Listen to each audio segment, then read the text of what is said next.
Assalamualaikum warahmatullahi wabarakatuh dan selamat pagi. Apa khabar pelajar-pelajar tingkatan 3? 3 setia, 3 cekal. Okay, saya harap kamu semua berada dalam keadaan yang sihat untuk meneruskan pembelajaran sehinggalah tamat sesi persekolahan pada 18 Disember nanti. Jadi untuk pagi ini tanpa buang masa, saya akan teruskan perbincangan ulang kaji topik kertas peperiksaan kita. Jadi hari ini kita akan membincangkan bahagian B. Bahagian B adalah bahagian struktur, soalan nombor 2. Kalau kamu masih ingat, minggu yang lalu saya telah membincangkan bersama kamu soalan nombor 1. Soalan nombor 1. Hari ini kita pergi ke soalan nombor 2. So soalan nombor 2 ini berkaitan dengan zaman air batu. Zaman air batu. Jadi hari ini kita akan buat sedikit ulang kaji berkaitan dengan tajuk ini. Untuk makluman kamu, ini adalah tajuk tingkatan 1. Ini adalah tajuk tingkatan 1. Jadi apa maksud ataupun apa pengertian zaman air batu? Zaman air batu adalah tempoh suhu menurun dalam jangka masa yang lama dalam iklim bumi yang seterusnya, yang menyebabkan peningkatan dalam keluasan air batu di kawasan kutub dan glasier gunung. Zaman air batu berlaku 94 juta tahun yang dahulu ketika dinosaur mengalami kepupusan disebabkan oleh hentaman asteroid ataupun komet ke bumi. Itu pengertian zaman air batu. So untuk bahagian pengertiannya ataupun maksud zaman air batu ini, saya minta kamu untuk beri perhatian. Untuk ambil berat atau beri perhatian lebih sedikit untuk ulang kaji. Kita tengok haiwan yang hidup pada zaman air batu, iaitu 18,000 tahun yang lalu. Ada di antara binatang-binatang ini, haiwan-haiwan ini yang sudah pupus. Ada yang masih lagi belum pupus. Kita tengok yang sudah pupus. Yang pertama, gajah mamut. So yang mana satu gajah mamut? Yang ini. Gajah mamut ini gajah purba. Dia ada belalai. Belalai. Tak sama macam gajah zaman sekarang yang kamu jumpa yang dia tak ada belalai panjang macam tu. Yang seterusnya, harimau bertaring lengkung. Harimau bertaring lengkung. Nampak? Jadi macam mana rupa bentuk harimau bertaring lengkung itu? Yang itu. Kalau tengok gambar tu kita nampaklah harimau ni nampak agak sedikit ganas berbanding harimau pada zaman kini. Itu antara contoh binatang yang ataupun haiwan yang sudah haiwan zaman air batu yang sudah pupus, yang sudah tidak wujud lagi di atas muka bumi ini. Kita tengok antara binatang yang masih lagi belum pupus. Yang pertama, bison.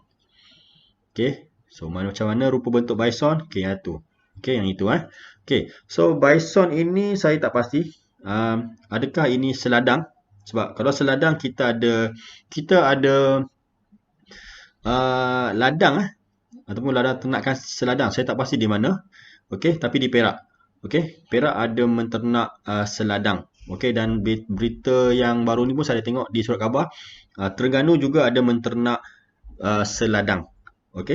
So ini antara contoh seladang adalah contoh haiwan yang masih lagi belum pupus. Yang kedua, sloth. Macam mana rupa bentuk sloth ni? Nampak itu. Itu sloth. Saya pun tak pasti binatang apa ni dan di mana negara binatang ini. So ini contoh haiwan yang hidup pada zaman air batu yang sudah pupus dan masih lagi ada di muka bumi ini.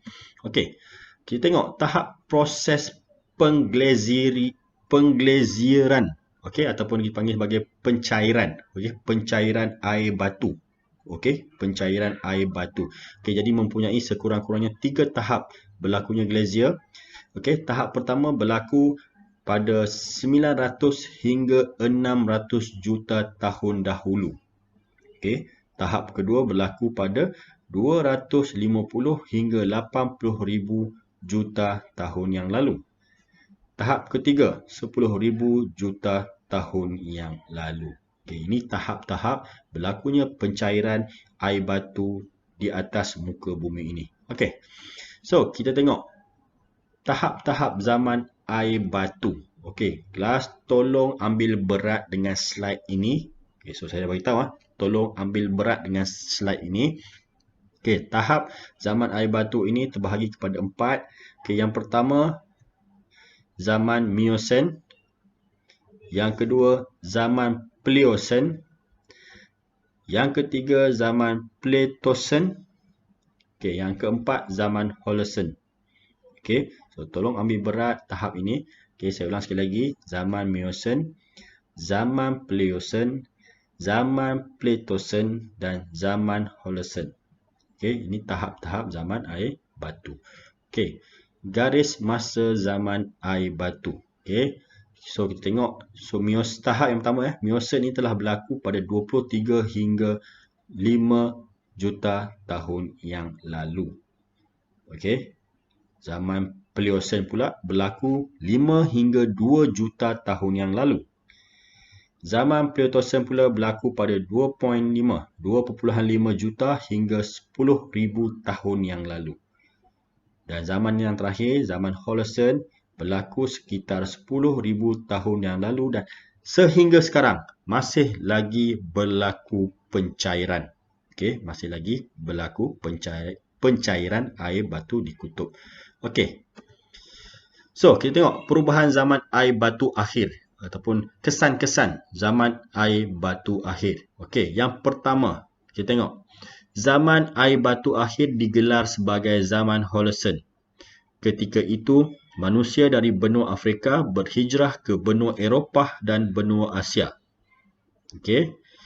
So, kesan kedua, berlakunya perubahan paras air laut dengan kedalaman 100 meter.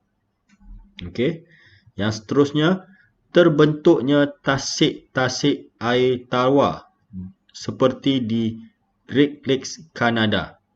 Okey, terbentuknya tasik-tasik air tawar seperti di Great Lakes, Kanada.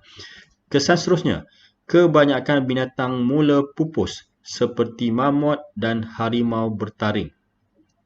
Okey, yang terakhir, bumi mengalami perubahan iklim daripada terlalu sejuk kepada sederhana sejuk. Dan kalau kamu tengok, bumi berubah daripada sejuk kepada sederhana sejuk. Dan kalau kamu perasan, pada zaman sekarang kita dah mula rasa panas. Okey, kita dah mula rasa panas sedikit. Okey, ini semua ada kaitan dengan perubahan zaman air batu akhir. Okey, seterusnya kita akan membincangkan kesan-kesan jika kita tidak menjaga alam sekitar. Jadi, pada pendapat anda, apa yang akan berlaku jika kita tidak menjaga alam sekitar? Okey, jadi pagi ini kita tengok apa yang berlaku, apa yang boleh berlaku jika kita tidak menjaga alam sekitar. Yang pertama, kesihatan manusia boleh terjejas. Okey, kesihatan boleh terjejas. Manusia akan menghidap pelbagai penyakit akibat daripada kerosakan alam sekitar. Okey, yang seterusnya, tumbuhan terjejas ataupun rosak. Okey, jadi tumbuhan atau pokok-pokok yang ada di atas muka bumi ini akan rosak, akan mati. Okey. Yang seterusnya, akan berlakunya pencemaran sungai. Okey, akan berlakunya pencemaran sungai. Sungai akan menjadi kotor dan tidak sesuai lagi digunakan untuk kegiatan seharian. Okey, jadi kalau kita tetap juga menggunakan sungai dalam aktiviti kegiatan seharian, contohnya mungkin kalau yang orang-orang di kampung dia mungkin mandi. So kalau dia mandi, apa yang berlaku? Mungkin dia akan ditimpa penyakit kulit. Okey, itu contoh pencemaran sungai. Okey. Pencemaran udara. Okey, so akan berlakunya penyakit-penyakit yang berkaitan dengan pernafasan. Okey, so itu antara kesan-kesan jika kita tidak menjaga alam sekitar. So, selesai perbincangan kita, kelas kita pada pagi ini. Okey, jadi apa yang saya ajar hari ini, kamu bukan sekadar dengar sahaja.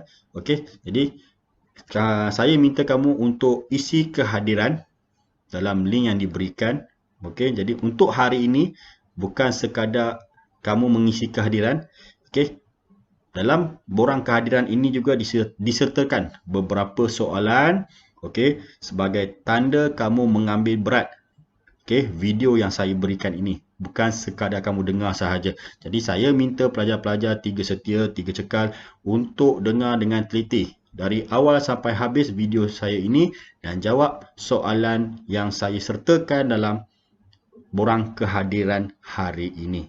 Jadi kena ingat, saya ulang sekali lagi, kelas hari ini sebenarnya menggantikan kelas pada hari Selasa lepas yang saya tak dapat buat. Jadi untuk kelas seterusnya kita akan berjumpa semula pada hari yang telah ditetapkan oleh pihak sekolah, iaitu pada hari Selasa. Jadi itu sahaja daripada saya. Saya ulang sekali lagi, saya harap kamu mengisi borang kehadiran itu pada hari ini sebelum jam 5 petang kerana kami guru-guru SMK Jalan Pasir Putih dan juga guru-guru di Perak diminta mengisi bilangan pelajar yang hadir dalam kelas online ke dashboard Jabatan Pendidikan Negeri Perak sebelum jam 5 petang.